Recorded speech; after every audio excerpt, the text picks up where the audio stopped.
अष्टसिद्धिदायकं कपालमालिकाधरं काशिकापुराधिनाथ कालभैरवं भजे।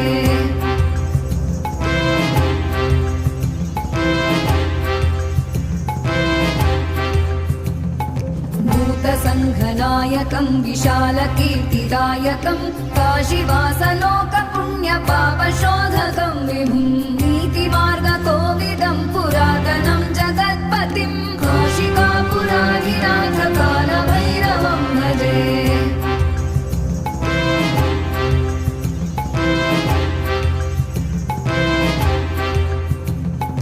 कालभैरवाष्टकं पठन्ति ये मनोहरं ज्ञानमुक्तिसाधनं विचित्रपुण्यवर्धनं शोकमोहदैन्यलोभकोपतापनाशनं प्रयान्ति